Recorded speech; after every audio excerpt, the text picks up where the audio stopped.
অসমর্থ অগ্নি যাকে প্রজ্বলিত করতে অক্ষম, বরুণ যাকে আর্দ্র করতে অসমর্থ এবং বায়ু যাকে শুকনো করতে অক্ষম।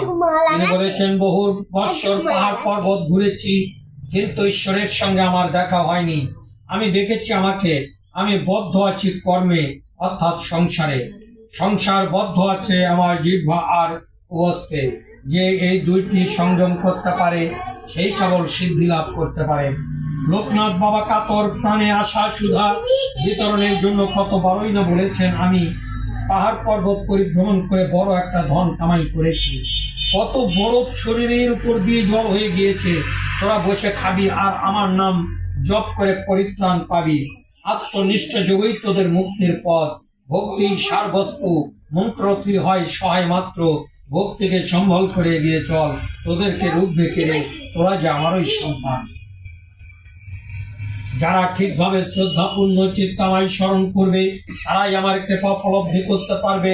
আমার দান পারানো আছে, করে আছে, কুড়িয়ে নিতে পারলে হলো।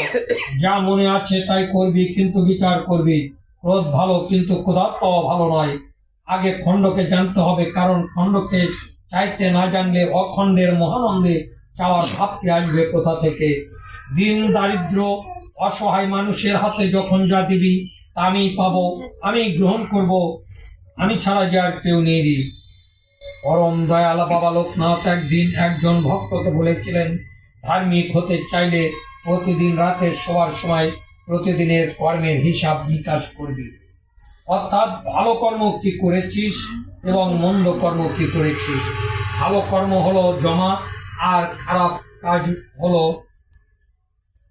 ভালো কাজ হলো জমা আর মন্দ কাজ হলো খরচ করা। সুতরাং তার চিন্তা করে মন্দ কর্ম আর যাতে করতে না হয় সেই জন্য দৃঢ় প্রতিজ্ঞা হবি। সৎ হতে সঙ্গ হতে কাম, কাম হতে ক্রোধ, ক্রোধ হতে মোহ, মোহ হতে অসৎ পথে প্রবৃত্তি, দুর্বৃত্তি, পুনঃ দুর্বৃত্তি হতে বুদ্ধিনাশ, এবং বুদ্ধিনাশ হলেই জীব অধঃপতনের চরম সীমায় উপনীত হয়। সৎকর্ম, সৎ উপদেশ গ্রহণ, লোক সমাজে গুরুর সম্মানার্থে গুরুর প্রিয় কাজ করাই গুরুর সেবা।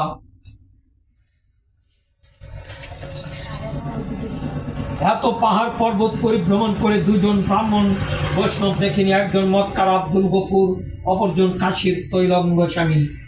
অহং চলে গেলে মনই নিজের গুরু হয়, বুদ্ধি জাগ্রত হয়, সৎ অসৎ বিচার আসে। জ্ঞানের সাথে ভক্তির যোগ করে নিয়ে তারা মণিকাঞ্চন হলে শ্রদ্ধা হবে তোদের আশ্রয়, শ্রদ্ধাই হবে তোদের